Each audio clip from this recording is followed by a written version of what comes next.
The sealed book.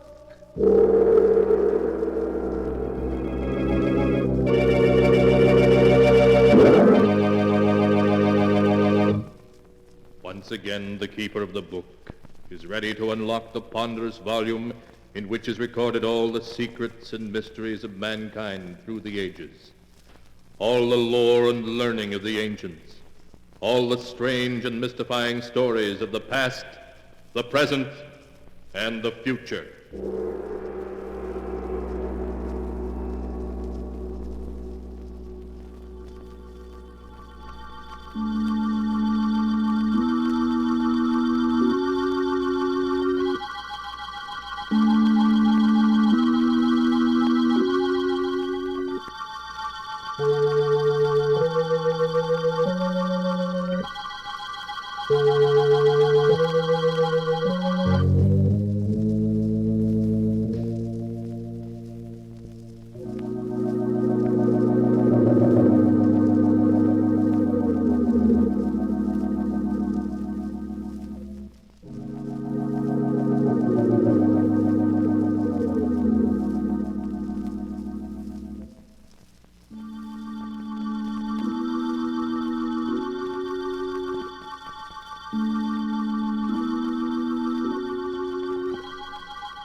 Keeper of the book, what tale will you tell us this time? First, I must unlock the great padlock which keeps the sealed book safe from prying eyes.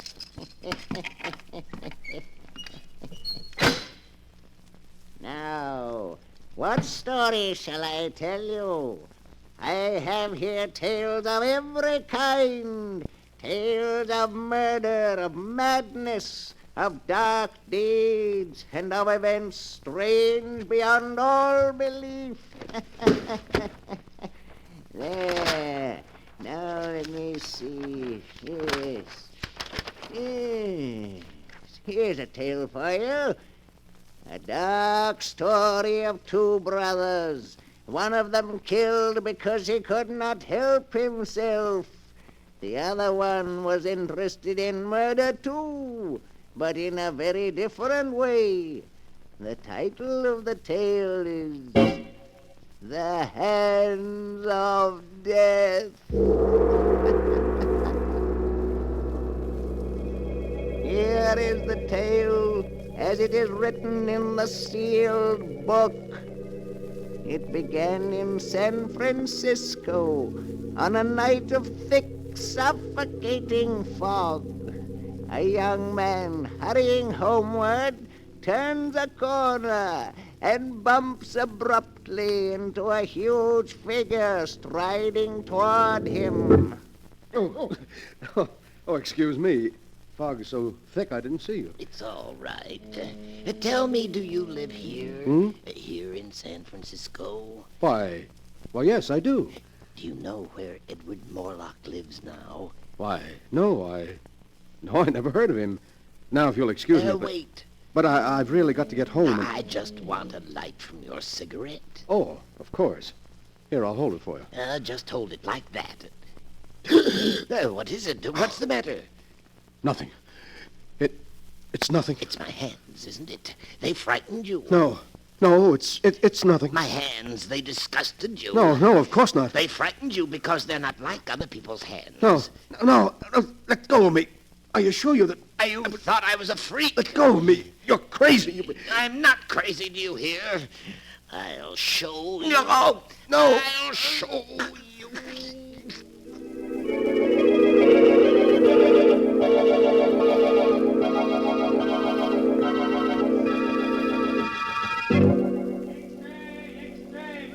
about it. Phantom strangler in San Francisco. Victim killed in fire.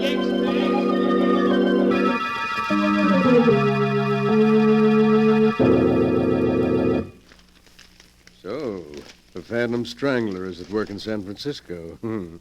Jennings will be interested in that. I beg your pardon, Mr. Morlock. Huh? Oh, yes, Jennings? The postman just brought this package, sir. Oh, package, eh? Give it to me. Yes, sir. Now, wheel me over to the window. Of course, sir. This is close enough, Jennings. This package, I suppose you noticed it came from my agent in New York? Yes, sir, I did. Then perhaps you can guess what's in it. Eh, Jennings? No, sir, but I have no doubt it's another nice addition to your collection of objects having to do with famous murders, sir. Yes, indeed, a nice addition. But speaking of murders, have you seen this morning's San Francisco paper yet? No, sir. Well, look at these headlines. Read them out loud. Playboy murdered in fog. Phantom strangler breaks victim's neck. Then he's back. Your brother Kane is back. Yes, back in San Francisco, looking for me. And he'll keep looking for you. And if he finds you, he'll kill you. Yes, he's dedicated his life to that purpose. And all because he feels I cheated him out of his share of the money our father left us. Oh, it's a great pity. Yes, sir. Of course, we know the truth. Quite so. As you say, we know the truth. However, I hardly think Kane will find me here. No, sir. So we'll forget about him. Jennings, tomorrow afternoon, a neighbor's dropping in for tea. A neighbor, sir? Yes, Inspector Tennant, the head of the local police force. He's coming to view my little collection. Of course, sir. He may bring a friend with him. So have plenty of everything? Yes, sir. Well, that's all. What are you waiting for? Excuse me, sir. I wanted to speak to you about this check you gave me yesterday for my month's salary. Well, what about it? It's for the usual 500, isn't it? Yes, sir, but you see, Mr. Morlock, I've been thinking in these times I ought to have more. More? Just how much do you consider your services worth, Jennings? Shall we say 1,000 a month? 1,000 a month? It's quite reasonable, I think. After all, if I were to tell the authorities all I know about your father's will, and how it happened that the entire fortune came to you and none to Kane... Never mind, Jennings. I'll make out another check. Thank you, sir. But be careful you don't drive me too far, or you may regret it. Oh, I think I'll be safe enough, Mr. Morlock. After all, confined to that wheelchair as you are, you need me. That's enough. You'll get your check later. Yes, sir. Very good, Mr. Morlock. So you're getting greedy, are you, Jennings? I must find some way to discourage you. Yes, some way to discourage you.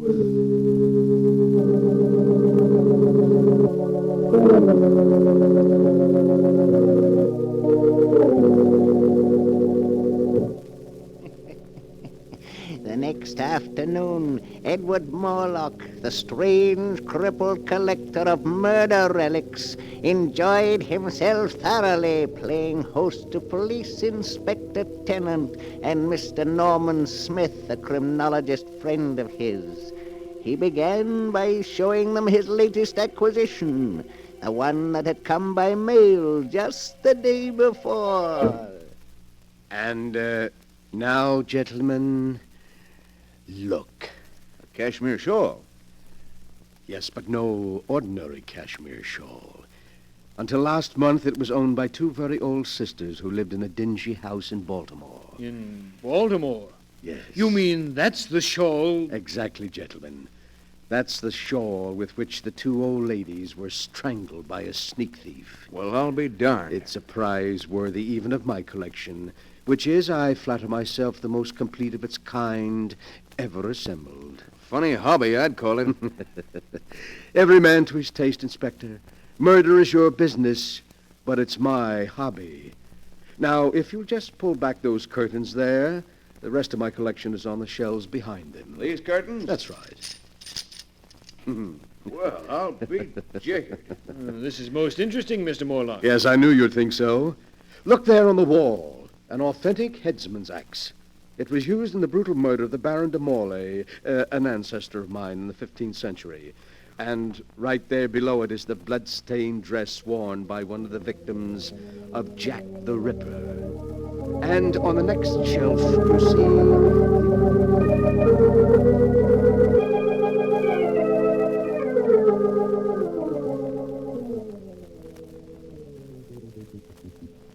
And so there, gentlemen, you have the highlights of my collection. How do you like them? Well, if that's the sort of thing you're interested in, I'll say your collection does seem complete. It is indeed. In fact, there's really nothing missing except perhaps a murderer and a victim. What did you say? That the only thing missing from your collection is a murderer and a victim. A most interesting thought, Mr. Smith. And after all, why not? Why not what? Oh, excuse me, Inspector. I was just thinking out loud. Oh. Well, I'm afraid we got to go now, Moloch. Hey, Smith? Yes, you're right, Inspector. It's been a great pleasure having you, gentlemen. And I do hope you'll call again.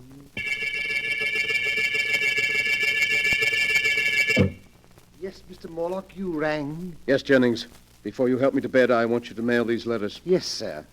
They're to major newspapers in San Francisco and contain a message to be inserted in their personal columns. A message? Yes, to my brother Kane.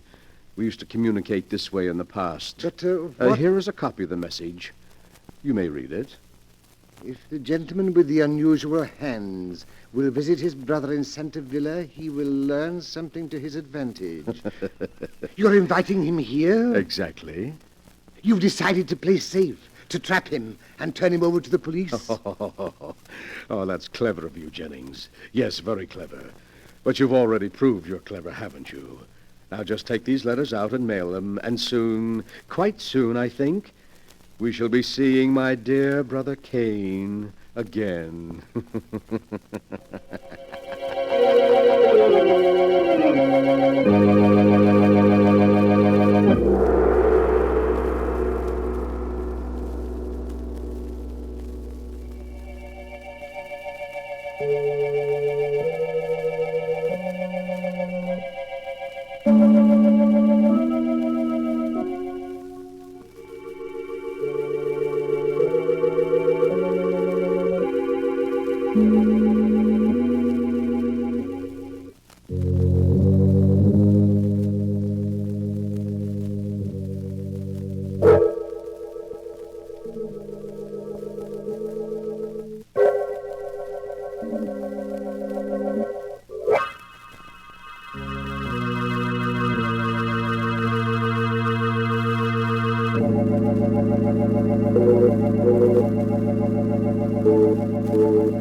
And now for the rest of my story, the hands of death, as it is written in the sealed book. After Edward Morlock had put into effect his plan to bring his brother Kane to him, he sat in his wheelchair and waited, seeming much amused at some secret thought of his own. One day passed, then two, then three, and then the newspapers carried strange news. new headlines. Extra, read all about it. Phantom Strangler in Los Angeles. Extra, read all about it.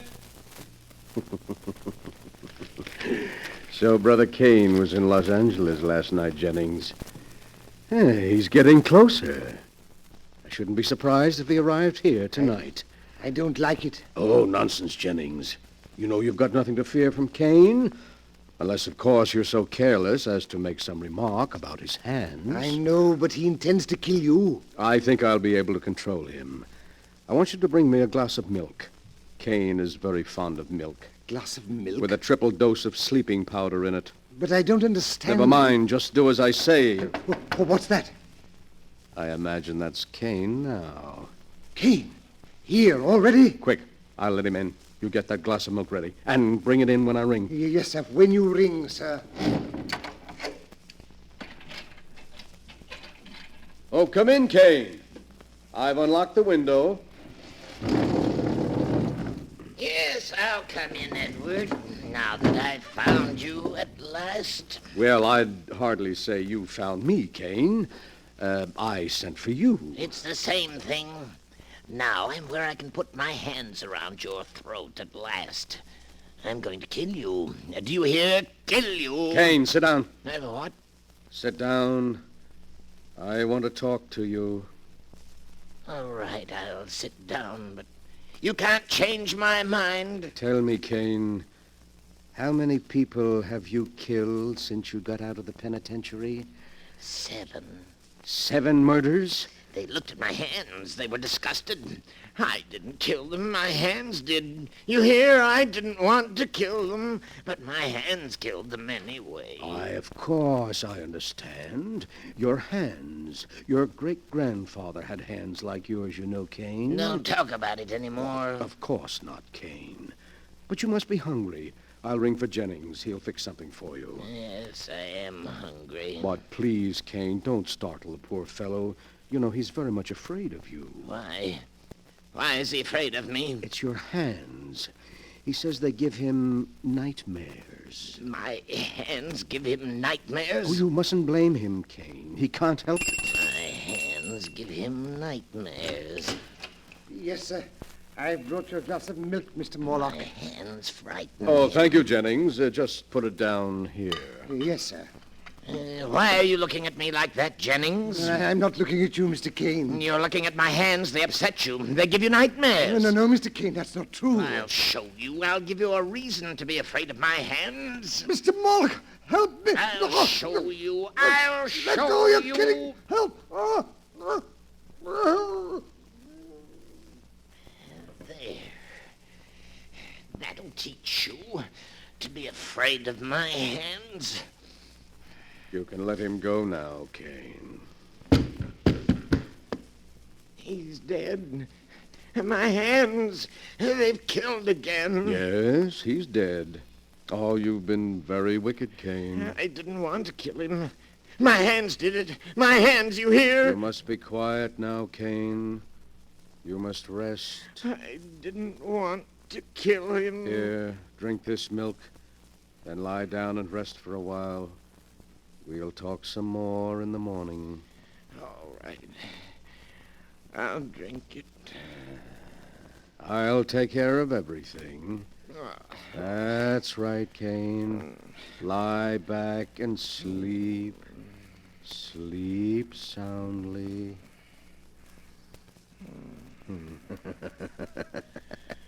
So you'd blackmail me, would you, Jennings? And you'd kill me, would you, Kane? But I've been too clever for both of you.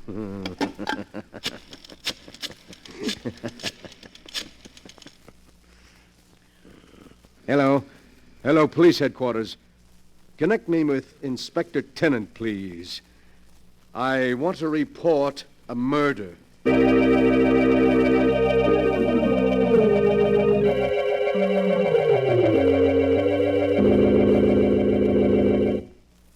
And so, there you are, Inspector. Kane was in the penitentiary for assault with intent to kill. Apparently, he escaped since then. He's been seeking for me, meaning to kill me. Good heavens, Morlock. Then he's the strangler who's been doing all these killings. Yes, I'm afraid so. Oh, and I never guessed until he showed up tonight to kill me, because he thought, you see, quite wrongly, that I had cheated him of his inheritance. Jennings bravely came to my rescue, and Kane throttled him. Then I tricked Kane into drinking some drugged milk, and, well, there you are. But why, man? Why? Why did he kill all these people? Because of his hands. His hands? Well, you saw his hands. Tremendously strong. Not hands at all, really, but more like demon's claws. Kane is morbidly sensitive about his deformity. When he feels someone is frightened by his hands, he kills them. Just like that. It's a good thing we got him at last. You can take him along now quite safely, but be sure to keep him well locked up, Inspector, and don't let anyone get within reach of his hands.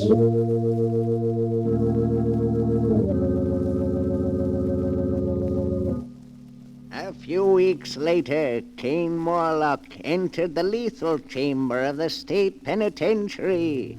Edward Morlock, the condemned man's invalid brother, was one of the few spectators. Kane Morlock, with his last breath, cursed his brother and swore that someday he would be avenged. Then he died. The following day, Inspector Tennant and his friend Norman Smith paid Edward Morlock another visit.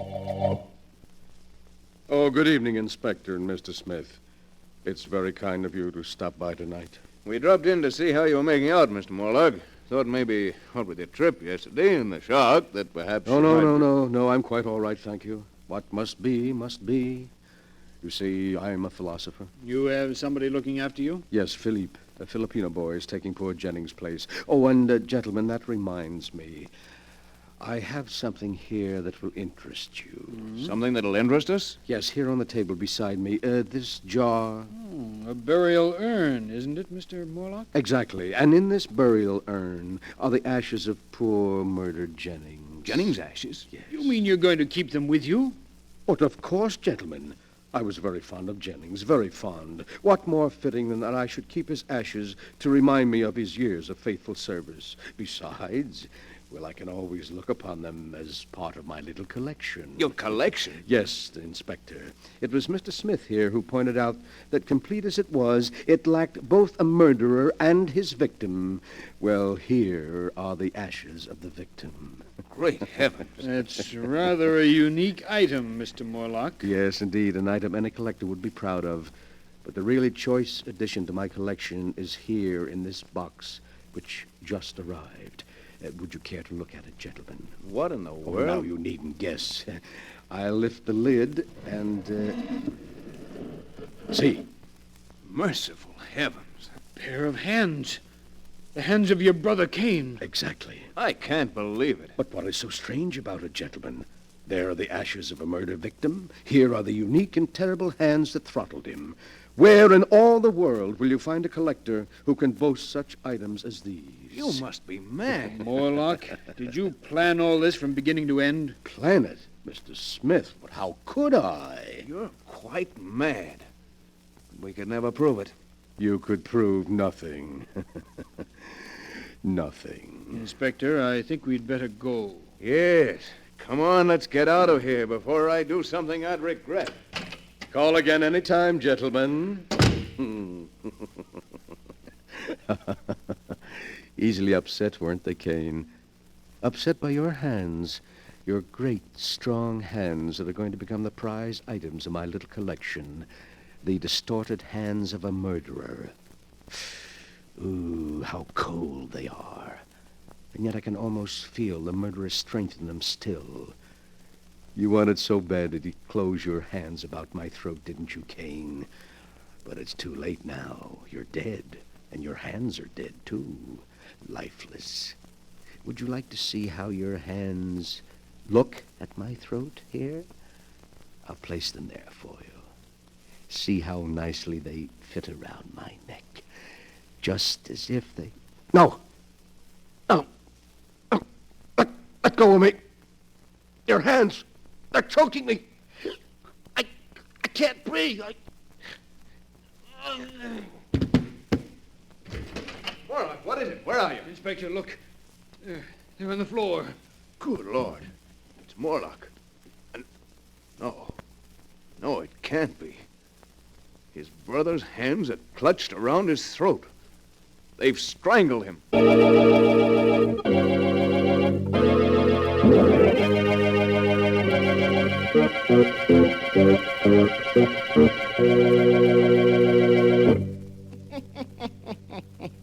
And that is the story of the Hands of Death, as it is written in the sealed book.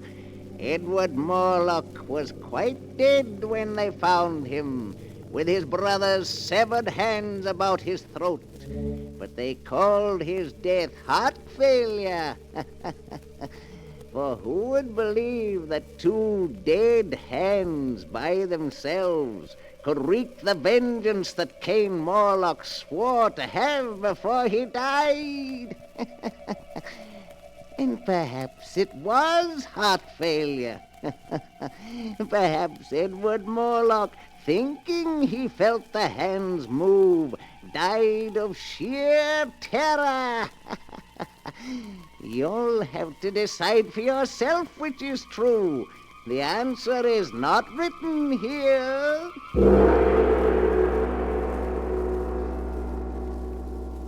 But the sound of the great gong tells me I must lock the book once again. One moment, Keeper of the Book.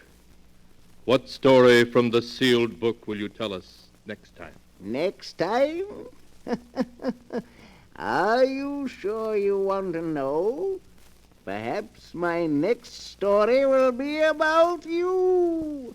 For I have here all the stories that ever happened, and many that have not yet come to pass. But I'll find one for you in just a moment.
And now, Keeper of the Book, have you found the story that you'll tell us next time? Yes, I found one. It's the story about a man who found the secret of immortality, of life everlasting, and how he tried to use it to make himself master of the earth.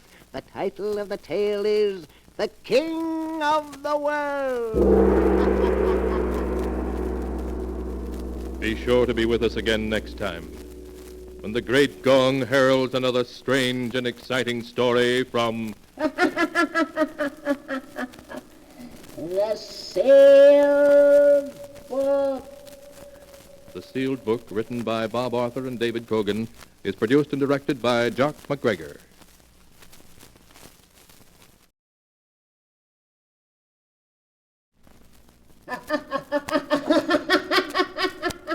The Sealed Book.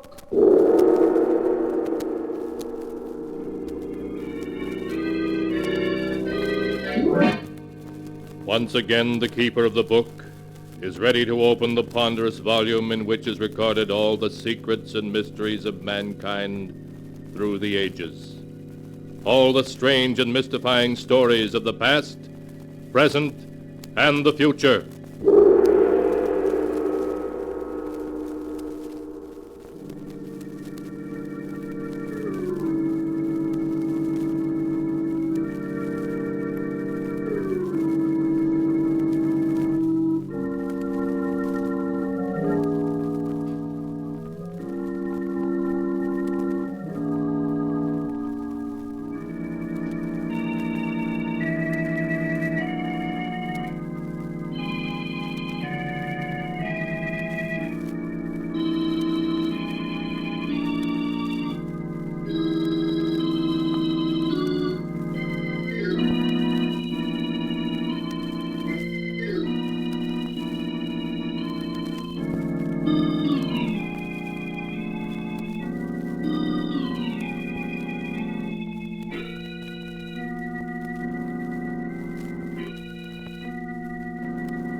Keeper of the book, what tale will you tell us this time? What tale shall I tell you? I have here tales of every kind. Tales of murder, of madness, of dark deeds and events strange beyond all belief. Let me see. Yes. Here's a tale for you. A tale of a man who stole by force the secret of immortality, of life everlasting, and entered into a mad adventure. The title of the tale is King of the World. Here is the tale as it is written in the sealed book. It is late at night, and the wind howls over the desolate countryside. In the darkness, a man runs frantically through the woods, trying to elude his pursuers. I've got to shake him, or it'll mean a 10-year stretch. Stop, or we'll shoot! That's twice they got me in the same arm. Oh, here's a house with a light in it. My only chance. If I stick to these trees, they won't be able to see me. I'm almost there. Here's a door. If it's only unlocked. Oh, it is. Good evening. Now listen. Now listen close. A couple of guards from the Horton estate are after me. I'll be behind this door covering you with a rod, so you haven't seen me, you understand? I understand. That must be them. Remember, any tricks, and I'll start blasting. I have no intention of being foolish. Okay, go ahead then. Open the door. Yes? What is it? There's been an attempted theft of the Horton diamonds, sir. We chased the crook this way. Have you seen anything of him? Why, no. There hasn't been anyone here tonight. We'll keep on going. Good night. They're gone now. You did all right. I'm glad you're satisfied. Hey, what kind of a place is this? All those machines, bottles, and things. This is my laboratory. What are you, a professor? Yes, you might... Hey, what's that? Why, your nerves are on edge. It's only my Great Dane, Caesar. Come in, Caesar. We have a visitor. Hey, what's he growling at me for? I'm sorry. He always growls at strangers. Don't like him coming towards me that way. Keep him away, will you? Come here, Caesar. He won't listen to you. He's going to spring. Well, this'll stop him. Get him off! My arm! Take him away, will you? Here, Caesar. Here, stop it, I say. Stop it. That's better. I think I'd better put the chain on you, Caesar. Did he hurt you? Look, I put 3 slugs into that dog. Why isn't he dead? He isn't even wounded. You must have missed. You say I missed him, do you? I won't miss him this time. I suppose I missed him that time, eh? Why isn't he dead? Well, the truth is, in this laboratory, I've created a serum that has the power to defeat death. I call it Serum L. L for life. You mean the stuff protects you from a bullet or a knife wound? In a way, yes. Swifter than the eye can see, it heals all wounds. The damage is repaired in a fraction of a second. Yeah. My serum is what protected Caesar. A shot of that stuff and you can't be killed. It sounds screwy, but that dog, 4 slugs and not a mark on him. Look, Professor, I'm going to make a deal with you. A deal? Yeah. I'll let you keep on living if you'll give me a shot of that serum. But that's impossible. It hasn't been perfected What do yet. you mean it hasn't been perfected? It saved the dog, didn't it? Yes, of course, but I'm still in the experimental stage. I don't know how long the serum is effective or the condition in which it leaves the body after it has worn off. You're wasting time, Professor. I'd hate to have to persuade you. I see. You understand the responsibility is all yours. That's all right, Professor. You let me do the worrying. Now, come on, let's have a shot of that stuff. Very well. If you'll roll up your sleeve. Sure. And don't try pulling a fast one, Professor. It won't be healthy. May I ask why you're so anxious to have my serum? Any guy in my racket who can take a slug and not feel it would be top man. I see. Just hold still a moment. All right, go ahead. That's all. Hey, my wounds. They're gone. Why, there isn't even a mark on my arm to show where they were. I told you it healed faster than the eye could see. Yeah. It's like a miracle. Think of it. I can't be killed. Nothing can stop me now. I can move in on all the rackets and take them all over. Yes, sir, I'll be king of the world.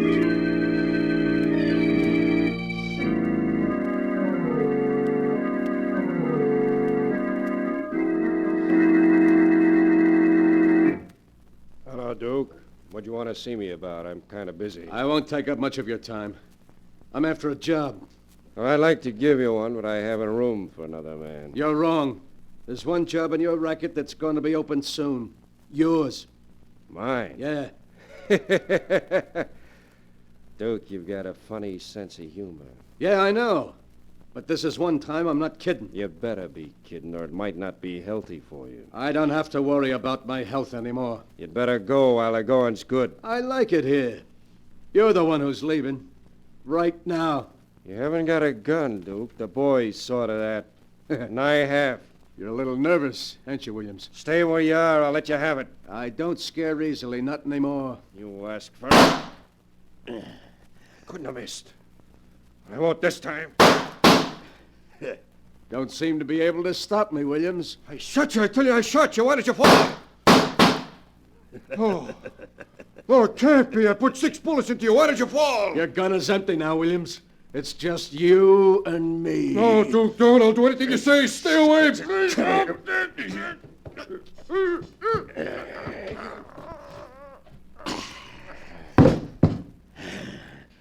Too bad, Williams.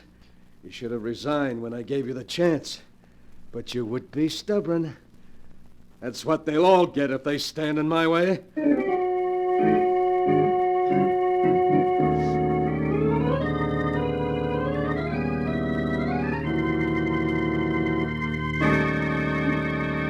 Hello, Mike. Come on in. I'm just totaling up the take for last month. Gonna be quite a haul. Duke, you're headed for trouble. You've been expanding too fast, stepping on too many people's toes. They don't want to get stepped on. They better stay out of my road. They've tried to bump me off a half a dozen times in the past month, and I'm still alive. Duke, what is it that keeps you up even after they put a dozen slugs into you? Your job is to carry out my orders, not to ask questions. Oh, I didn't mean anything by it. I hope you didn't. Now, look, I want you to pick up a fast car. We're going after the Horton Diamond tonight. The Horton Diamond? Yeah. Duke, that's suicide. We're cleaning up right here. Why risk our necks on a dangerous job? Because I want the Horton Stone. The way I got it figured, we can't miss. Remember, their guns can't stop me.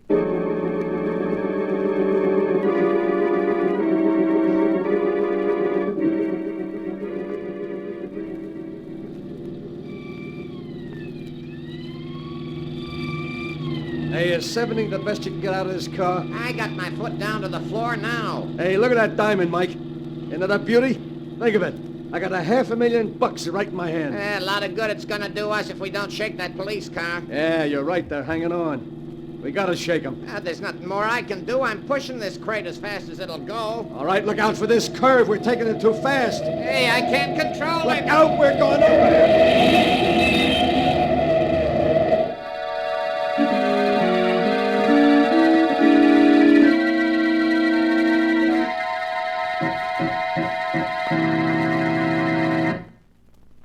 Look at that car, will you?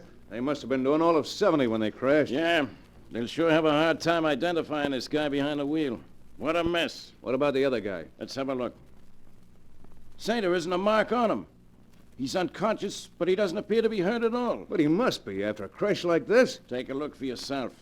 I tell you, this guy is gonna live. A lot of good it'll do him. After killing 2 guards of the Horton estate, he's headed for the electric chair.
And now, to go on with the story of the King of the World, as it is written here in the sealed book.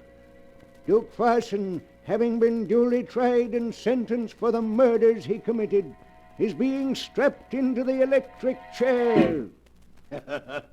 Warden, you're wasting your time. This isn't the last mile from me. I'm one guy you can't fry. All right, Richards, we can proceed now.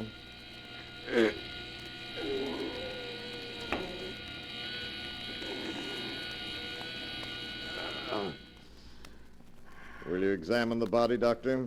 Sorry to disappoint you, Warden, but I'm not dead. But you must be. No man has ever lived through it. I'm not like other men, Warden. You can't kill me. Richards, unstrap the prisoner from the chair. What's happened must be due to a mechanical defect. That must be it. Hey, you look a little pale, Warden. It's good to get out of that chair. It's not very comfortable. Well, why are you all backing away from me? You afraid I'll hurt you? I'll just take this gun. That's better now. All right, Warden. Start marching. You're gonna lead me to freedom, if you want to live.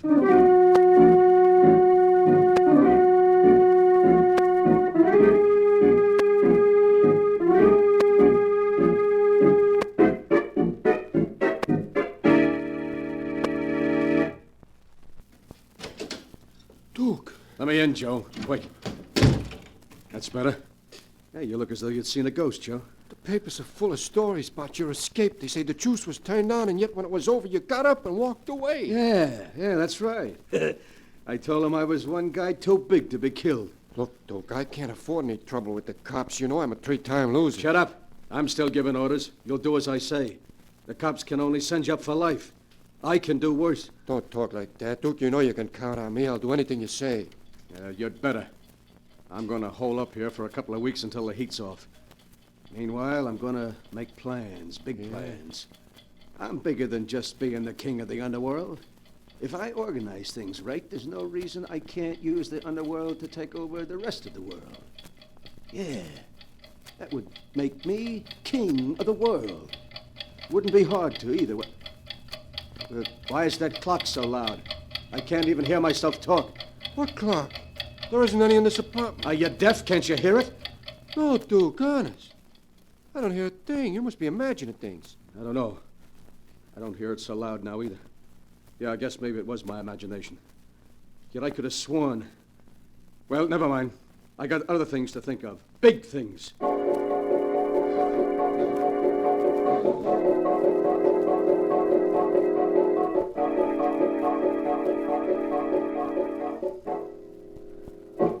Why don't you sit down, Duke, and take it easy? I'm tired of sitting. 3 weeks in this rat trap is enough for anyone. I've had about enough. The heat's on as big as ever, Duke. I never saw them as anxious to get anyone. Every time I go out, I expect some dick to trail me back to this hideout. Suppose you let me do the worrying, Sure. I was only talking. Have you been having any more of those attacks lately? I'm okay. Stop talking about it. It's bad enough without having to be reminded about it. I don't want to hear... Hey, what's that? What, Duke? That buzzing sound. Keeps growing louder and louder. I don't hear nothing. Listen, you must hear it. It's a fly. Yeah, and it's getting louder. I tell you, I can't stand it. Fly? Yeah.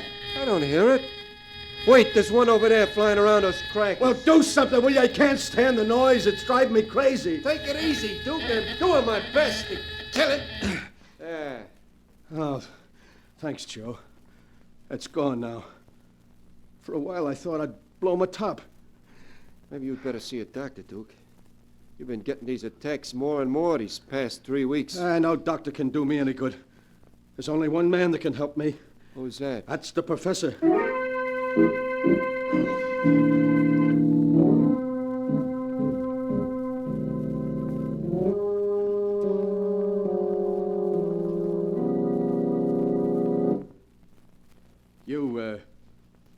You remember me, don't you, Professor? Yes, of course. I've been reading quite a bit about you in the papers lately, Mr. Farson. Your serum was all right, Professor. It saved me from being electrocuted, but I don't know, these last 3 weeks, something's happened, and I don't like it. Suppose you tell me about it. I keep getting attacks. Maybe I'm listening to the radio. Everything's fine. Then all of a sudden it grows louder, as though someone was turning it on full blast. Mm-hmm. It pounds on my head until I think I'm going crazy. Professor, I can't stand it. You gotta help me. You recall that when you asked for my serum, I told you it hadn't been perfected? Well? That I didn't know what effect it would have on the human body? Yeah, I know, but you gotta help me now. I can't go on this way. I keep waiting for the next attack. Each one is worse than the last. You remember my Great Dane Caesar, don't you? Yeah, sure. He tried to take a piece out of my throat, didn't he? I'll open this trap door. You can see him in the cellar. Huh? There he is, Mr. Farson. Well, what's wrong with him? Why does he keep whining like that? Caesar, too, received an injection of the serum, Mr. Farson, 6 months before you received yours. Yeah? Now, every sound he hears is 100-fold greater. I'm speaking to you in normal tone of voice. Yet to Caesar, I'm shouting unbearably loud. You mean that... Caesar has passed into a condition where every sound is sheer torment. To be quite frank, he went insane 3 months ago. Oh. Well, why don't you kill him?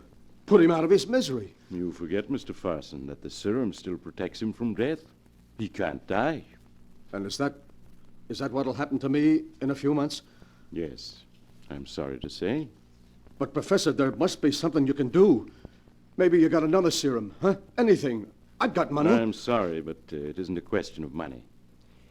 I can offer you no help. I can't go on this way, waiting for each new attack. And then in the end, if only there was an end, if only I could die. Possibly there is a way out. There is? Tell me. I'll do anything.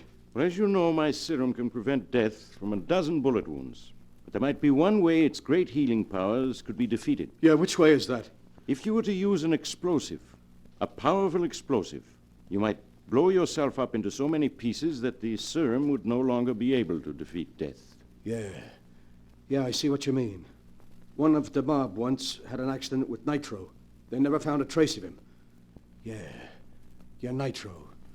That would do the trick. Yes, quite possibly. If the attacks continue and they're beyond endurance, it may be your one way of escape. My one way of escape? Once I thought that with your serum, I'd come to rule the world. Now I'm looking for a way out of it.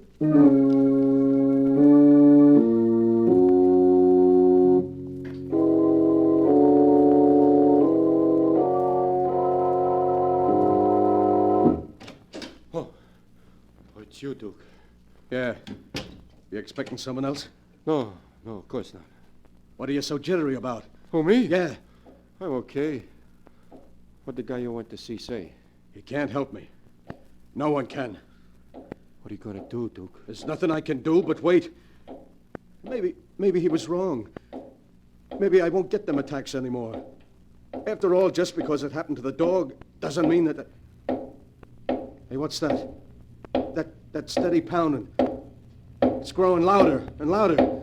Must be another attack. I can't stand it. It keeps pounding, louder and louder. Maybe it's the faucet in the kitchen. It's been leaking lately. I'll have a look at it. I can't go on this way, I tell you, I can't. It's gone now, but there'll be another attack. And then another. The faucet was leaking. I just turned it off. Was that what was troubling you, Duke? Yeah. It's no use. I can't go on this way, waiting for it to happen all the time. And then ending up like that dog. What dog? Never mind. Get out the car. We're going on a little trip. Trip? Yeah. Where to, Duke? Upstate to the old hideout. I'm going to try to take the one way out.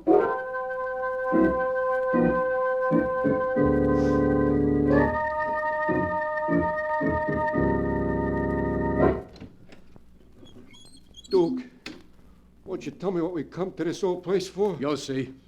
Come on. What are you looking around for? Nothing. Nothing at all. Have you got the shovel? Yeah. Won't you at least tell me what we need the shovel for? You're going to do some digging for me in the cellar. There's something buried in the cellar? Yeah, nitro. All right, here's the cellar door. Nitro? You mean that's what's buried down there? Yeah. We stored it here for safe-cracking jobs.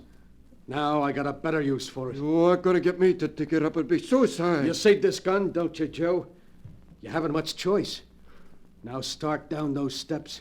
But I can't see. It's pitch dark down there. That's okay. Just feel your way down the steps. We get to the bottom, I'll light a candle. Dude, please don't make me. Keep going. Duke, that was the bottom step. What about lighting a match? Okay, just a second. I've got one here. Grab him, Ross. I got his gun. I got him. Let go of me. Give me a hand. I gotta reach that nitro. Let go. Get him, coppers! Get him or he'll blow us all Ah, up! you rat. Hold You him. squealed on me. Hold that light on him, Jordan. Well, I slipped the cuffs on me. I got him. You've got to let me get to the nitro. It's the only way I can die. He's as crazy as a loon. Yeah, the place for this guy's in a padded cell.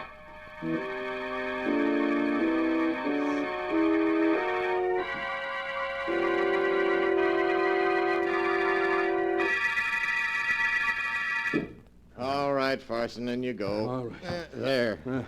You won't be able to hurt yourself in that nice padded cell. And you won't be able to hear any of those loud noises again either. No noises. There aren't any radios or watches or automobile horns that can bother you in that cell. It's guaranteed 100% soundproof. Now be a good boy. Oh, you gotta let me go. I want to die, do you hear? You can't let me live and suffer these attacks. Let me out of here. Let me out, do you hear? I can't stay. Oh, it's starting again. Another attack. It's growing louder and louder. A steady pounding. Oh, it's my heart beating. Growing louder and louder. I can't stop it. I can't stop it. I can't stop it.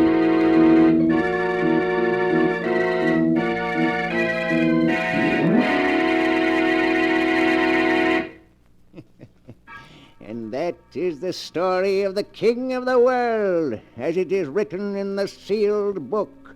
Years have passed, but Duke Ferguson is still locked up in the padded cell.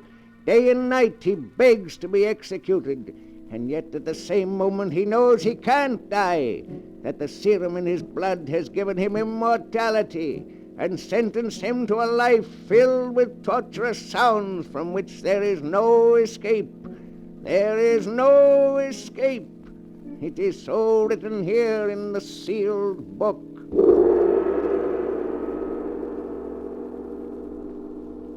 But the sound of the great gong tells me I must close the great book once again. One moment, Keeper of the Book.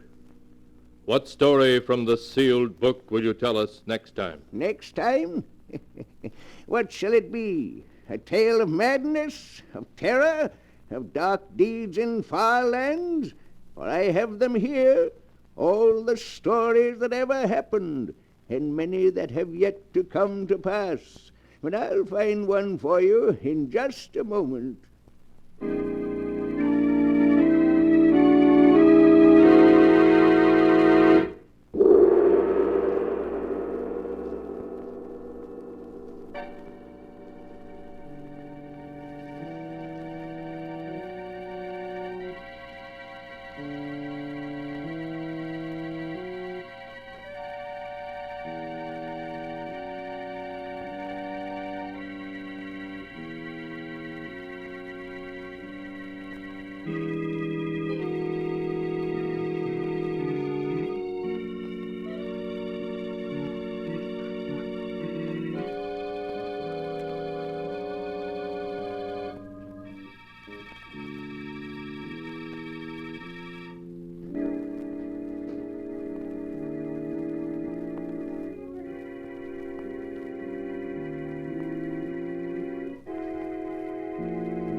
And now, Keeper of the Book, have you found the story you'll tell next time? Yes, I found one. It's a story about a ruthless man who put money above all and wouldn't stop at murder to achieve his ends. The title of the tale is Death Spins a Web.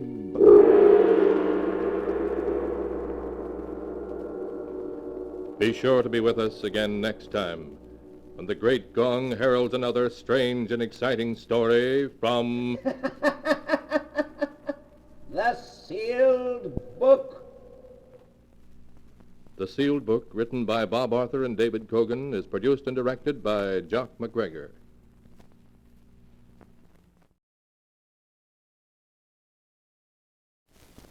The Sealed Book.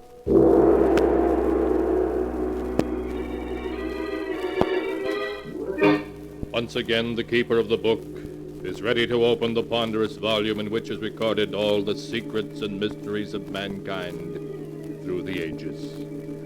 All the strange and mystifying stories of the past, the present, and the future.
Keeper of the book, what tale will you tell us this time? What tale shall I tell you? I have here tales of every kind. Tales of murder, of madness, of dark deeds and events strange beyond all belief. Let me see. Yes, here's a tale for you. The strange tale of an old woman and of 3 heirs greedy for her millions. A tale I call Death Spins a Web.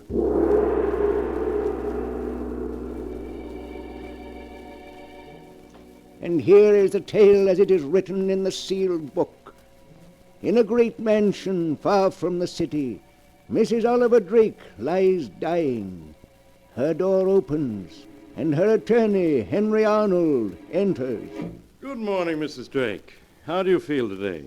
Henry, 2 days ago, Dr. Smith told me I had 2 months to live.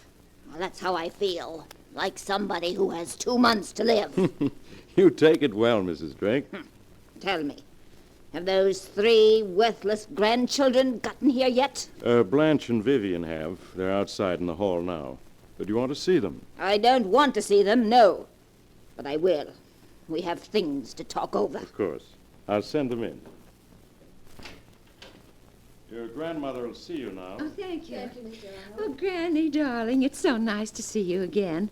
Why, you don't look sick at all. That must be quite a disappointment to you, Vivian. Dear Granny, it's so good to see you again. How are you, darling?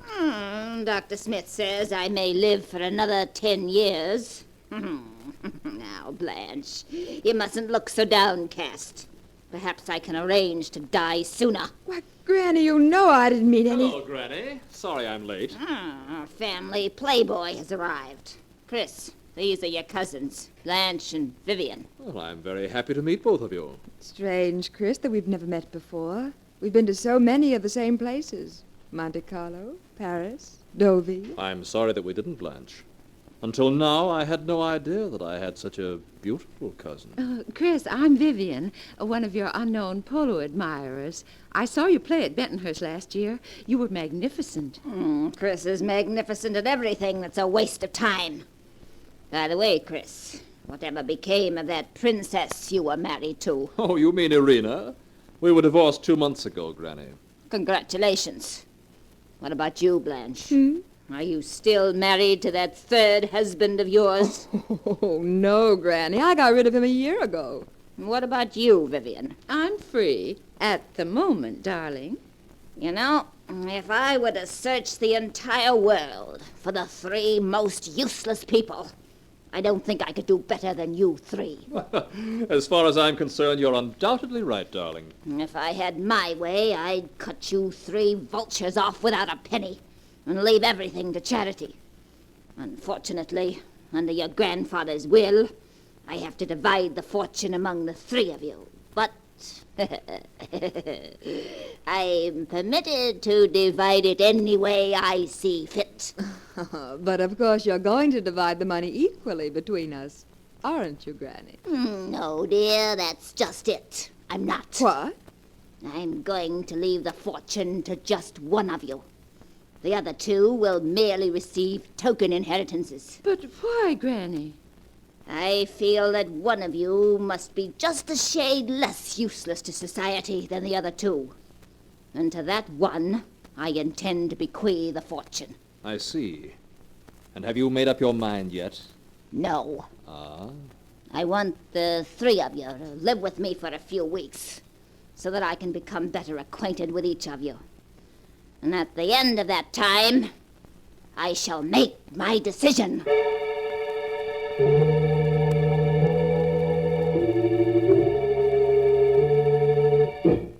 In the days that followed, Blanche, Vivian, and Chris spent a good deal of time with their grandmother. Mrs. Drake preferred to see them separately, and often, after one of the three had left her bedroom, there was a gleam of amusement in her eye, as though she were enjoying a private joke. Chris, meanwhile, working on a plan of his own, also saw a lot of his beautiful cousins separately. Oh, Chris. Isn't it beautiful out here? You're very beautiful, Blanche. As beautiful as the night itself. You don't have to say that, Chris. Just because there's a full moon. It's not the moon. Darling, life hasn't been the same since I met you. The moment our eyes met, I was lost. Oh, Chris. Chris, I felt the same way. Only I didn't think you did. But I do, darling. Then you're going riding with Vivian each morning doesn't mean anything? Oh, of course not. You're the one I love, and always will. Oh, Chris. Chris, I do so want to believe you. I've been so unhappy. None of my husbands ever understood me. But I do, darling. And I love you very much. Oh. Oh. You know that now, don't you? Yes, Chris. Yes. I do.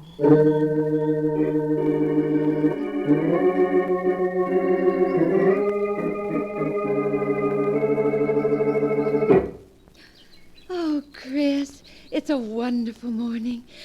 Oh, the air feels so clean. Oh, you look lovely, Vivian, with your cheeks so flushed and your hair windblown.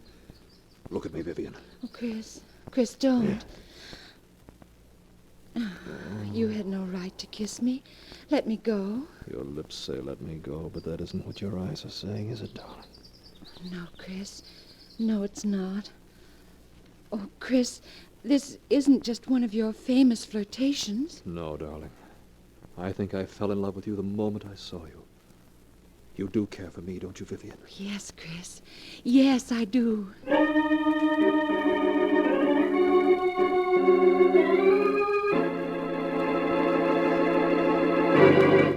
I understand you want to see me, Granny. Yes. Come over here, Chris. Well, how did you make out? What do you mean? I said, how did you make out? With Vivian, of course. So you know that I was out riding with Vivian. I know everything that goes on in this house. Vivian may not know that you took Blanche for a walk down by the lake last night, but I know. Oh, now, Granny, you're not going to give my little game away, are you? Oh, no, Chris, no. I find it very enjoyable watching an unmitigated scoundrel make love to two women at the same time. Well, after all, Granny, if you don't leave me the fortune, I have no choice but to marry whichever one of them inherits it. But they're such stupid women, Chris. You yourself are a rogue, but at least an amusing one. But those women... And that's the reason you ought to leave me the fortune, Granny. It's a pity I'm not 20 years younger, isn't it, Chris? Then your charm might have some effect upon me. Yes, you're quite right. Well, Chris, you'd better get back to Blanche and Vivian. After all, one of them might be an heiress, and heiresses demand attention.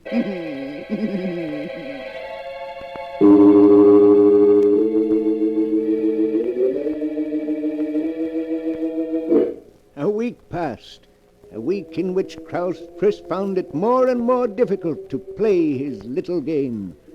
Blanche and Vivian stopped speaking to each other, and it became steadily harder for him to convince each of them that he had no interest in the other.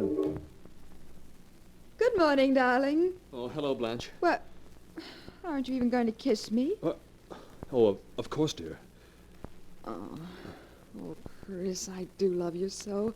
This past week has been heavenly. Chris, you do love me, don't you? Darling, what a question. You know there couldn't be anyone for me but you. Then why do you spend so much time with Vivian?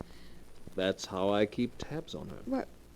What do you mean? Blanche, Vivian is cheating in an effort to get Granny's fortune. Cheating? How? The three of us agreed not to go see Granny unless she sent for us. Yes? Well, Vivian has already broken that agreement. Several times she sneaked into Granny's bedroom to try to influence the old lady in her favor. Why, that dirty double-crossing, two-timing... Chris, do you think Vivian's getting anywhere? Well, when Granny sent for me last night, she more or less hinted that it would be Vivian who would inherit the fortune. But, Chris, how can you take it so calmly? We've got to do something. Please, darling, let me handle this. Wait. I have a plan to take care of Vivian, and to take care of her very effectively.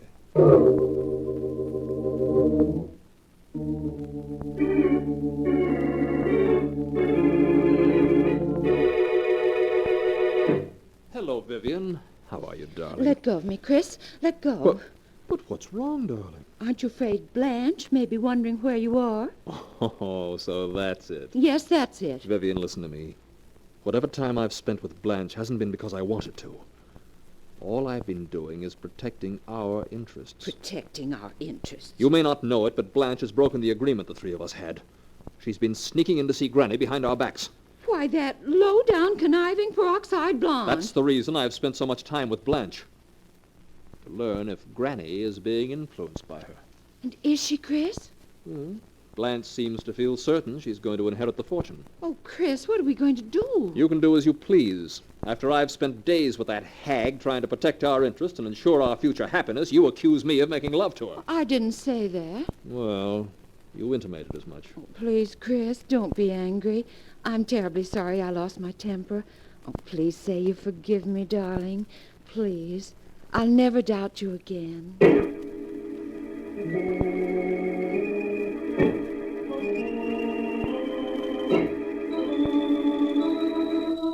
A few days later, after a particularly severe heart attack, Mrs. Drake sent for her 3 grandchildren.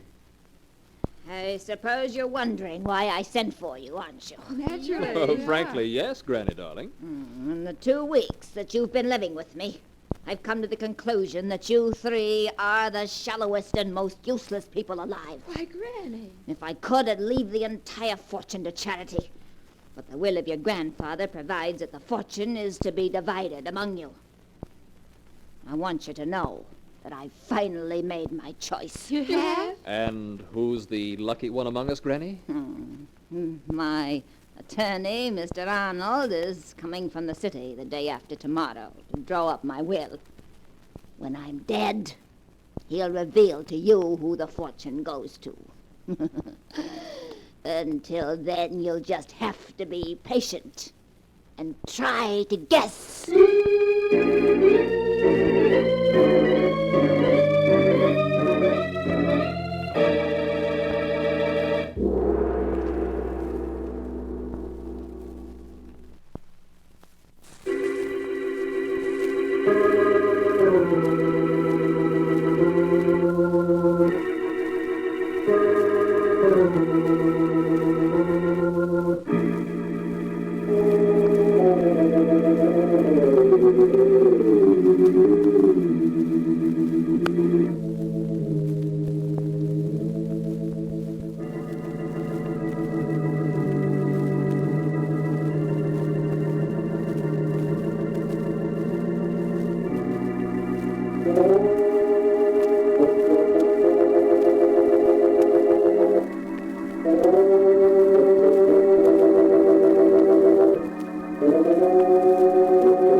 Now the story continues, as it is written here in the pages of the sealed book. For several days, Blanche and Vivian and Chris have waited in suspense to learn their grandmother's decision as to who is to inherit her money. Then one morning, looking very upset, Chris seeks out his cousin Blanche. Blanche? Chris, what is it? Is anything wrong? Everything's wrong. What is it? Chris, tell me. Early this morning, Granny sent for me. I managed to wheedle out of her who the fortune is going to. You did? Oh, Chris, who's going to get it? Vivian. Vivian? Yes. We're each to receive $5,000 while she gets millions. Oh, Chris. Chris, it's not fair. Oh, shh. Don't cry, darling. I could stand the thought of losing the fortune. If it weren't that I'd lose you also. Chris, what are you saying? We'll always be together. Oh, darling, there's no use pretending. If we're both penniless, we can't get married. Oh, Chris, it wouldn't matter if we were penniless. Really, it wouldn't. That's what you say now, Blanche, but I know better. Oh, no. Both of us are too used to luxury to do without it. And listen, if somehow Vivian failed to inherit the fortune, it would mean that either you or I would be bound to. In either case, we could get married and have our chance for happiness. Yes, you're right. Oh, I hate her. I hate her. Darling, if we want our happiness, we've got to fight for it. Chris, what are you talking about? If something were to happen to Vivian, our worries would be over. Chris, you don't mean... Oh, no. Darling, the happiness of two people is more important than that of one. And we could be so happy together. I can't bear the thought of giving you up. Oh, Chris. But murder... We'll be caught. Not if we're clever, darling. Now listen. This afternoon, suggest to Vivian that the two of you take the canoe and paddle to the other end of the lake. When you get about a mile from shore, you'll see me approaching in the motorboat. That will be the moment for you to tip the canoe over. Tip the canoe over? Yes. Then I'll pick you up and bring you back to the dock. As for Vivian, it was a simple case of drowning. By the time I reached the overturned canoe, she had gone under. You were the only survivor. Oh, Chris, I'm so frightened. Well, will you do it? Yes. I'll do it. If you want me to.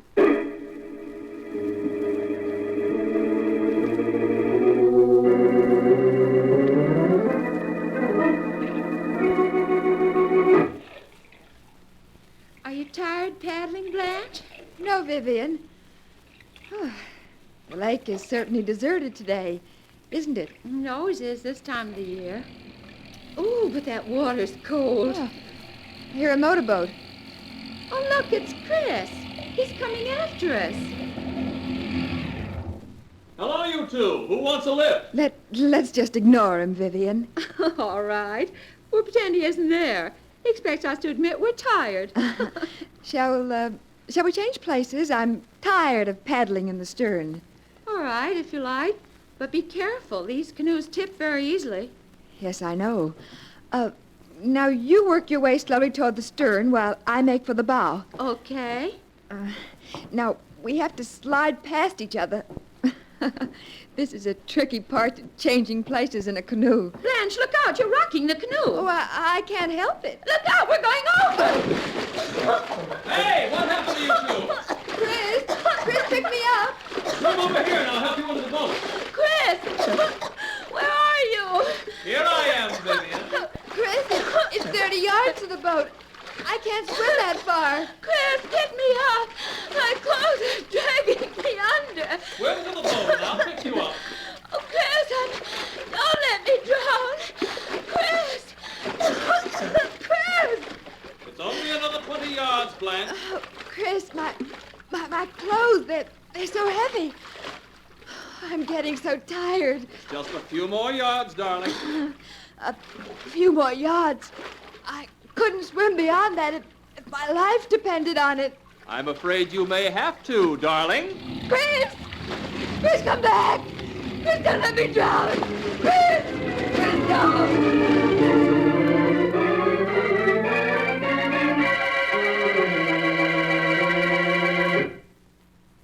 Hello, Granny. How are you? Have the police left yet? Yes, Granny. They asked me to convey their condolences over the tragic loss of your granddaughters. Oh, it was just one of those unfortunate accidents. Yes, wasn't it? It's a pity you weren't able to get there in time to save them, Chris.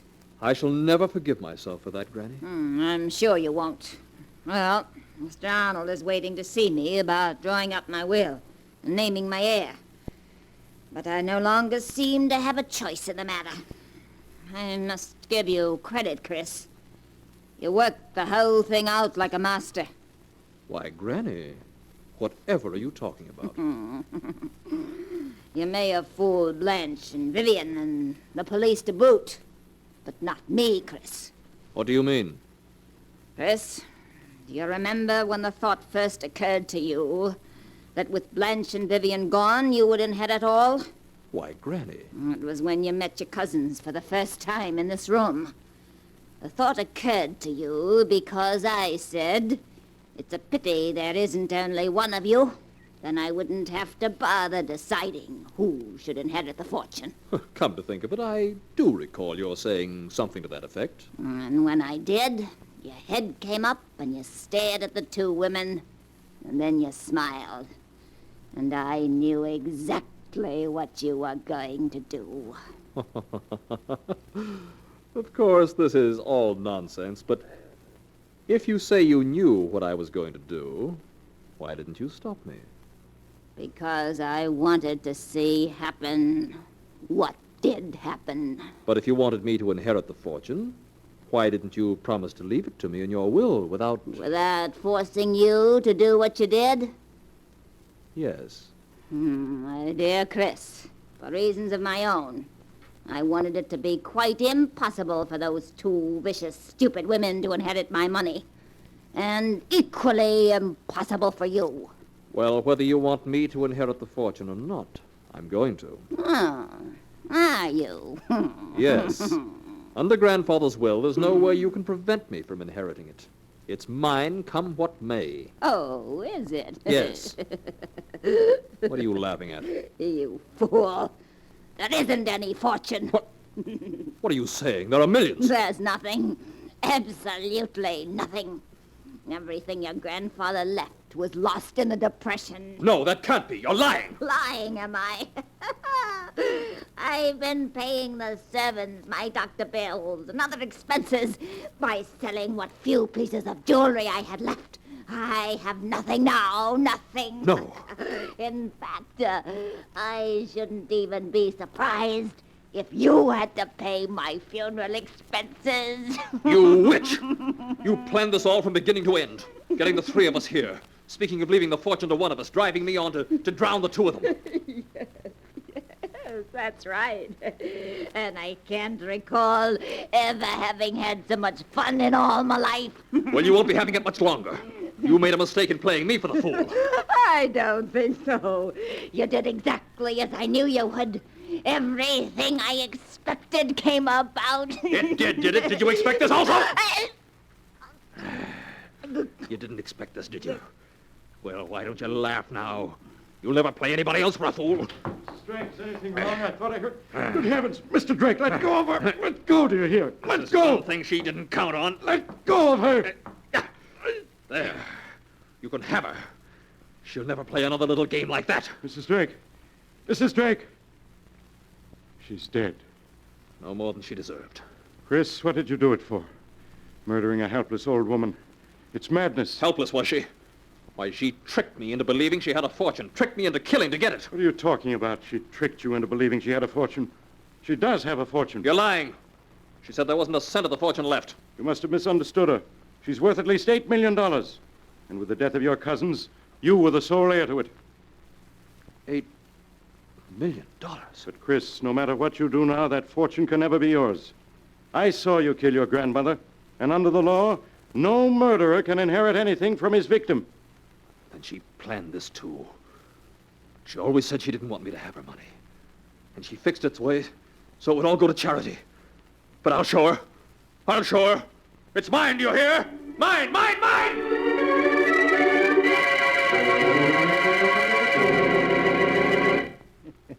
So in the end, old Mrs. Drake defeated her 3 greedy grandchildren after all. But what a strange way to disinherit anybody. It looks as if murder ran in the family, doesn't it? But the sound of the great gong tells me it's time to close the sealed book again. One moment, Keeper of the Book. What story will you tell us next time? Next time? Would you prefer a murder or a tale of the supernatural? Remember, I have all the stories that ever happened here and all that have yet to come to pass. But I'll find one for you in just a moment.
And now, Keeper of the Book, have you found the tale you'll tell next time? Yes, I've found one.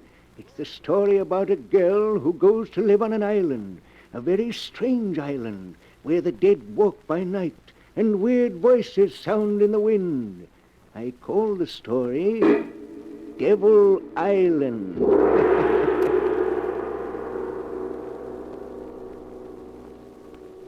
Be sure to be with us again next time.